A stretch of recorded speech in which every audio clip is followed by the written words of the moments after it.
Even if there were a magic box with the answer to every single question imaginable inside, you'd still have to know what questions to ask it in order to take anything worthwhile away. The output is only going to be as valuable as the input. But why won't the world just give me what I want? Why can't I have something new? Why won't life grant me a fresh start? Well, the question worth reflecting upon is, what are you doing to prompt the change? What are your inputs? The jukebox only plays the song you select. What are you selecting? And I say this because my expectations are sometimes inclined to diverge from the actions that I take. Right? There can be a gap between what I want and what I'm actually spending my time doing. A gap that without the necessary time and attention widens. But what we want to do is close that gap. We want to take the ideal on one side and the real on the other and squeeze them as close together as possible. That requires, though, that you recognize and take control of your inputs. A friend of mine in the medical field and I were talking about weight loss not too long ago. And something he said that stuck with me, he says, yeah, weight loss can be complex. Yeah, there's certainly variability, but there's a simple underlying truth to all of it. If you burn more calories than you take in through eating, your body will lose weight. It's inevitable. You're creating a deficit. Simple. Your input controls your output. Now we can move to personal finance, something everyone can relate to. If you spend less than you make, you'll have money left over to save. Again, personal finance also has its nuance. There are certainly plenty of variables. But this piece will always be true. If you want to increase your savings, you can either make more or spend less. Your decisions here, your inputs here, will dictate your output. And so I think it's worth calling our attention to those things we're doing day in and day out. And I'm talking about the most basic of things. Are they contributing to what you want most or not? That's why I reference my whiteboard list so often, right? Incredibly simple, which I think is what we need. One column on the left is your goals, the things that you want. The other column on the right is what you're doing to bring about what you want. What are your actions? And if you make that list and notice that your days wildly deviate from that list, there's a problem. Either you're wasting your time with meaningless action or you've selected the wrong goals. You can wildly change the results you get by tweaking the actions you make, or inputs as I've called them here. And here's an example. This is an adversary I've been dancing around for a decade now. I have injury problems. I talk about it all the time. Left ankle, right knee, left elbow, right shoulder. I'm constantly working around these things until inevitably something happens and I have to take a step back and rest and rehab it, right?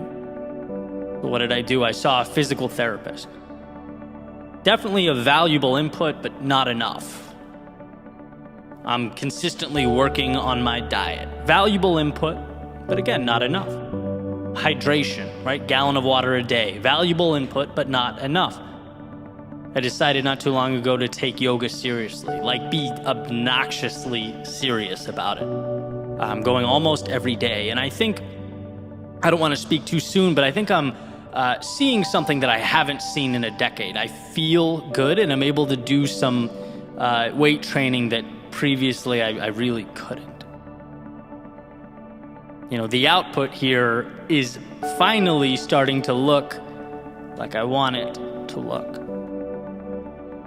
But here's the thing, right? It's been so frustrating over the years. Like, I get so angry with the situation that I forget that I have control over the outcome. Right? It just seems like when you've exhausted so much time and energy, like it's beyond you. And it's like, no, there are still your inputs creating your outputs, and you can continue to change those things. Don't stop trying, testing. And that's really it. And I mean, this is such a basic concept. It's so almost painfully simple. But as I like to say, the wheels don't fall off the wagon when we get the minor details wrong. No, it's when we're getting the basic things wrong. That's when we lose ourselves. That's when we fall off track. And that simple input and output idea is amazing to me because it waters all that seemingly complex stuff down into the simple. Right? It puts the power in our hands to do something about it. Even when it's frustrating, even when we feel like we've exhausted all our options, no, there's always more. Why? Because you put something in, you get something out. If you don't like what's coming out, change what's going in. You are your own experiment. You are responsible for closing that gap between the real and the ideal. If the people you're spending your time with don't make you feel good or bring you down, adjust the inputs. If you aren't happy with your financial situation, adjust the inputs. If you aren't happy with your physique or overall health, adjust the inputs. If your business or platform or personal brand isn't evolving the way you'd like it to, stop blindly repeating what you're doing day in and day out and adjust the inputs. The real world results will change right in front of your eyes. Not because anything was given to you, but because your persistence, your adaptability, and your commitment to growth demanded it.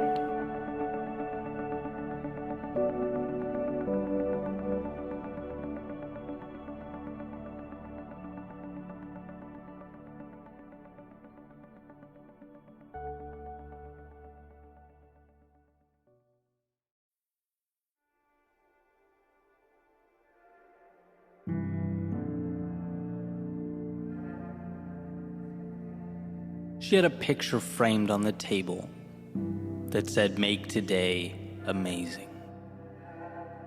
Placed there to remind her just how much of life is a choice. How much we get to decide. It symbolizes that on our worst days, life hands us lessons. And on our best days, the highs of existence. During our low points, currency, and during our high points, the chance to cash it all in. Yeah, make today amazing. Because today's are few and far between. Today's are not an inconvenience, nor an obligation. Today's are what it's all about. Today is the big show. The answers we look for. The destinations we long for. Today is a place of dreams. That is, if you choose to leave room in your world for dreaming. Today is the beginning of wherever next is for you. A chance to see the new and normalize it. To stretch, to reach further out and pull impossible a little closer into your orbit. You can do that. And while one often can't control what they are given, they can control what becomes of what they are given. Like architects and designers engineering what will be and what the malleable world around them will become. When one raises their standards, life seems to accommodate. Because believing it means acting the part, means making the changes, means the external world makes room, means your identity is reinforced, and so the cycle goes. By making today amazing, you are making yourself more. Decisions are the beginning of all things. See, very rarely is the tool in and of itself the differentiator. It's the vision that pulls us through. And if you take something arbitrary, say a hammer, there's no way to, based upon its existence, determine what it will mean or what will become of it. A hammer can be an agent of chaos. It can smash and shatter and destroy. It can be the thing used to tear down. Or it can be what builds. It can connect. It can alter and redefine so that something, when all is said and done, is brought into an existence that never was. It was never the tool. It was how the eyes viewed the tool. It was the vision that designated the roles that made today amazing. And the reason we all need this reminder, as far as I can tell, is because the difficult things just so happen to be the meaningful things. Because we are fighting not against some little rule or idea we picked up along the way. We are fighting against our DNA, against thousands and thousands of years of evolution. Because the fear that kept our ancestors alert and alive now in a totally new world keeps us contained and our talents minimized. The approval of others that kept us safe and secure as we once traveled the landscape in small groups, hunting and gathering, well, now it keeps us needlessly looking over our shoulders and craving acceptance. The unknowns that kept us out of the dark cave with the predator living in its shadows now keeps us confined, looking out at life's potential through self-made windows. We need to be reminded to make today amazing, because those things are quite the adversaries. Because our default is to just let the ship sail. Our default is to simply survive. After all, that is the standard and the rule by which living things abide. Make it another day. But I believe you are more than a living thing. The godlike ability to not just exist in a world, but create new ones is a miracle, both a blessing and a responsibility. To drive towards a more fulfilled you, a happier you, a healthier you, a more complete you. But one must first become aware that around them exist the pieces required to build something never before seen. The vehicle to those far-off places that were once only dreams, thoughts, illusions. I've always believed that if it means something to you, it's not stupid. It warrants exploration. For even if the thought doesn't end up being all it was cracked up to be, even if it's not the destination, but only a stop along the way, it still pushes you to the next thing, and the next thing, and the next thing. It still moves you forward in this beautiful game of life. So decide. Decide to make today amazing. Choose to make it better. Let the obstacles lift you up and the momentum carry you towards something meaningful. When others stop and find reasons to doubt themselves, how about you find this small win buried, tucked away underneath it all? the little key that may do nothing more than get you through that next door. After all, sometimes that's what life's about. Picking up your head when it's most difficult and finding the next door to walk through.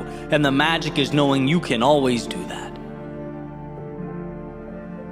Because there always exists both the doorway and the key, but we must be willing to find it. That's the obvious thing about those doors. The right ones will open, but they require we find the strength to approach them. They require that we seek out amazing. And so with this in mind, what is the next chapter like for you? Are you currently enduring one of life's winters? Are you navigating those inevitable valleys of despair, in which the value is in finding that single ray of light amidst the storm?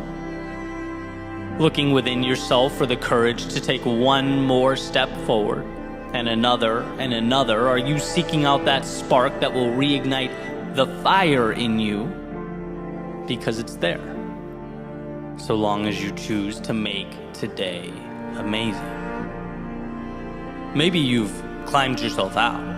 Maybe you're looking for whatever's next, the new evolution, seeking to follow your heart and continue the beautiful progression that is life. Let the external world support that vision.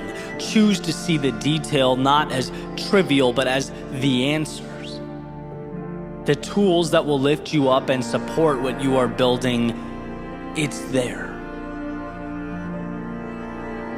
She had a picture framed on the table that said, "Make today amazing." Placed there to remind her how much of life is a choice. Because in a world of options, what a gift to choose the journey of a lifetime. What a ride that awaits, so long as you decide to step in.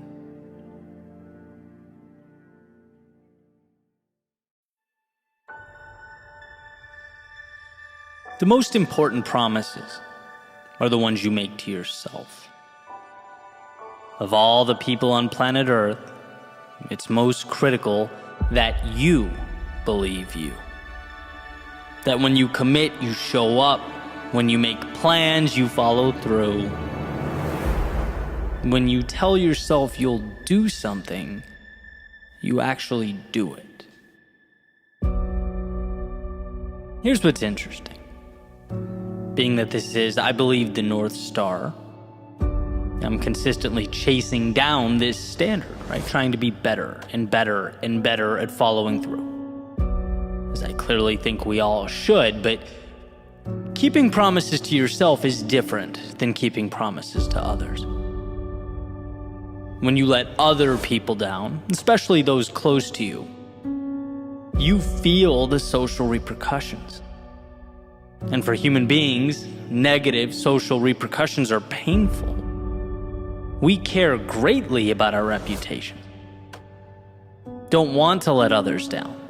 Don't want to be known as the person who doesn't show up. And that's incentive enough to push us towards following through with others. But with yourself, where do the repercussions go? What are the consequences? You tell yourself, today is the day. I'm starting, beginning, trying something new. And then you don't. There's no phone call with someone on the other end saying, "Hey, where were you? Hey, you promised. Hey, you owed me this." No, when we break promises to ourselves, it seems like the situation, after maybe a second or two of disappointment, just floats away into the ether. It feels as though there is no substantial cost.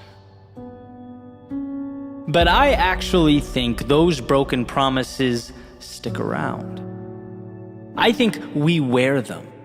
We feel them. We see them when we look in the mirror. And sure, maybe there isn't that friend or family member staring us down with disappointment in their eyes. but how we see ourselves changes. Every broken promise to yourself reinforces the idea that not having high standards is okay. Every time we let ourselves down, it supports a narrative that being let down is normal, par for the course. If you don't show up for you, it begs the question, why should others show up for you? Why should others follow through when you wouldn't even do it for yourself?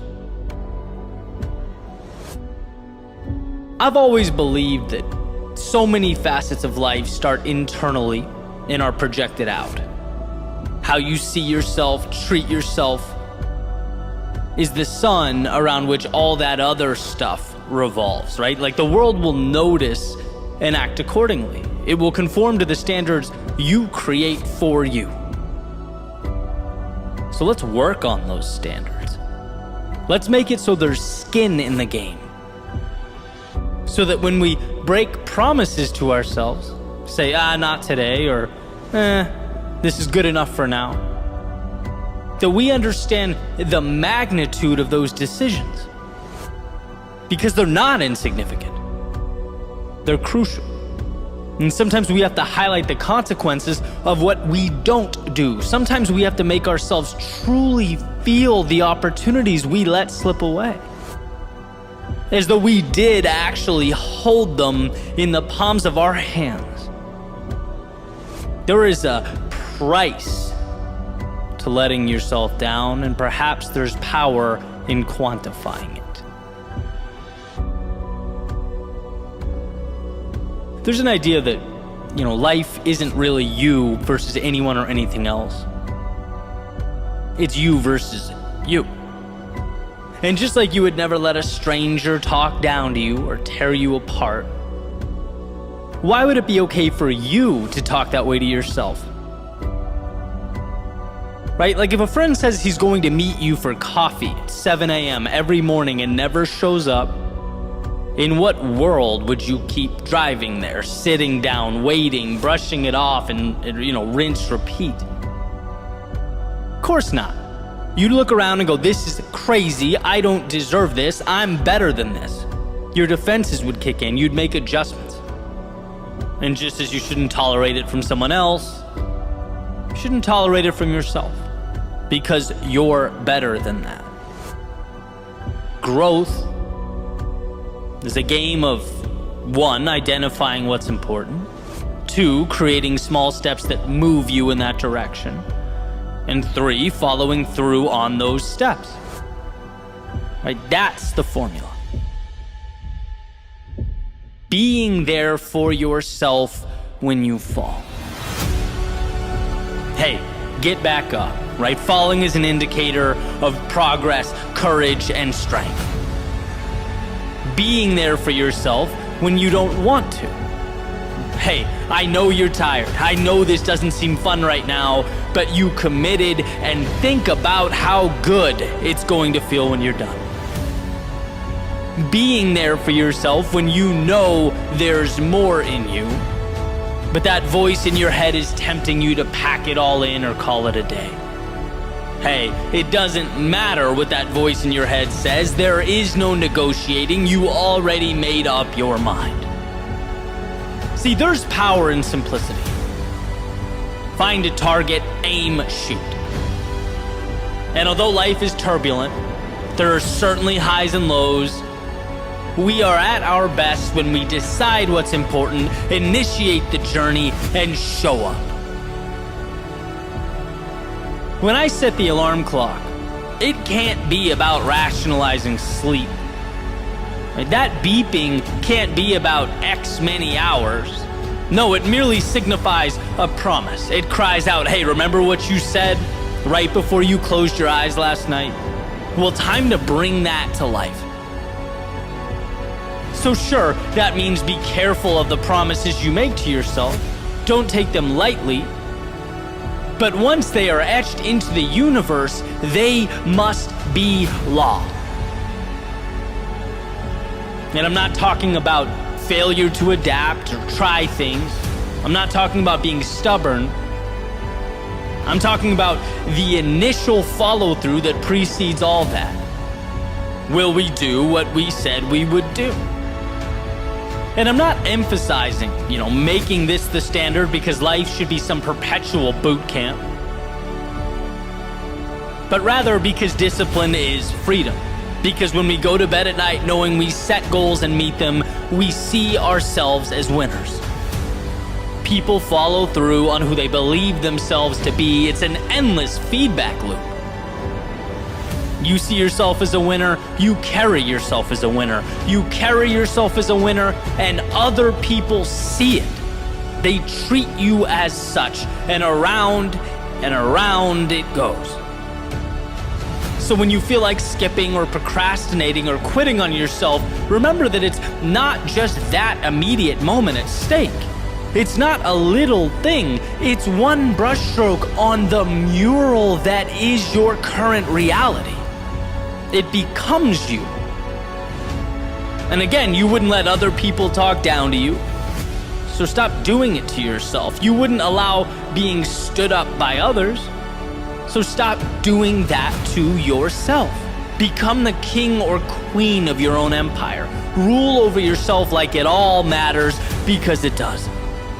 To keep the promises you make to yourself is playing offense. It's essentially building a bridge to the outside world so that you may go shape it, as opposed to merely putting up your hands and living at life's mercy. Never forget how much control you have, how powerful you are, and that you don't need to convince others, you need to convince yourself. During the highs, the lows, the ups and the downs, the sun and the rain, you need to be there for you.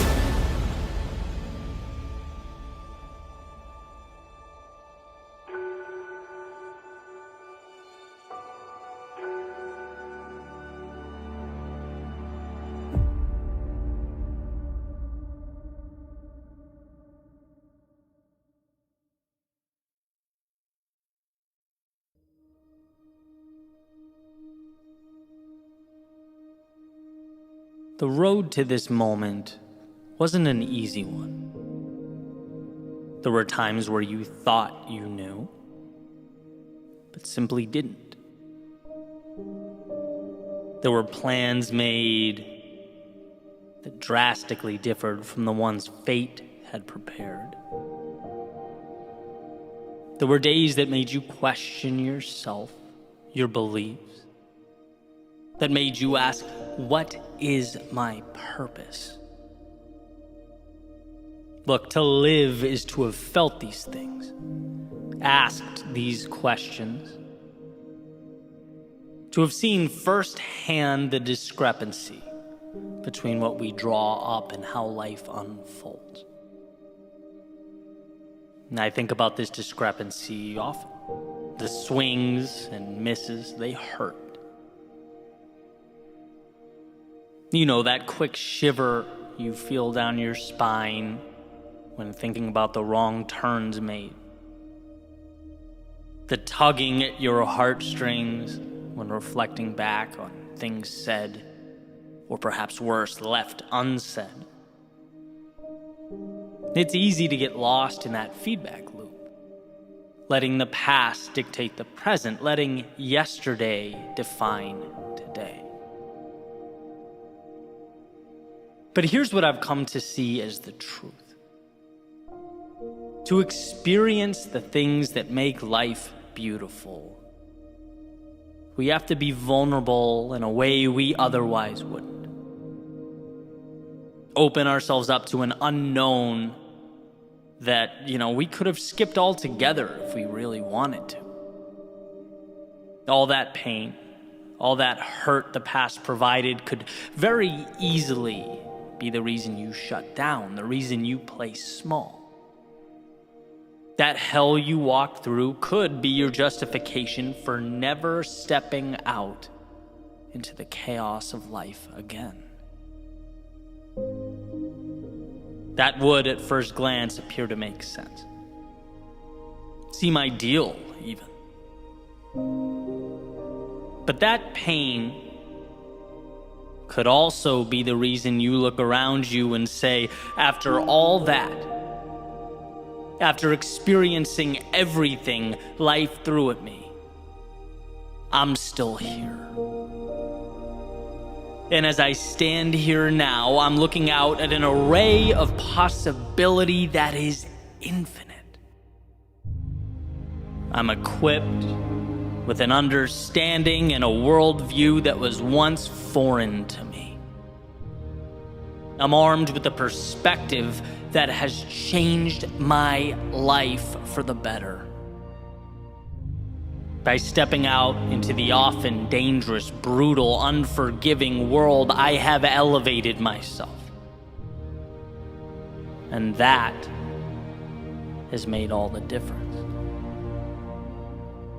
And while it may feel intuitive to run from a reiteration of yesterday's pain, it's wisdom that urges us to instead use that pain as a multiplier. The key to something more, something miraculous. Not to cower because we once endured it, but to stand tall because we overcame it. And that's what we often miss. We can think back to the adversity, sure, but we're often unable to see how that adversity shaped us. Our own strength, it's never gonna scream out at us. It's never gonna let us know it's there. We have to take the time to acknowledge its presence. We have to peer over our shoulders to see how far we've traveled. We'll always have obstacles before us. But if we don't stop and assess, we won't see that the obstacles have gotten bigger. Not because life's gotten harder, but because our own evolution has permitted us to step into bigger arenas. It has equipped us to take on larger adversaries. A simple willingness to be vulnerable has become the flame that lit up your soul.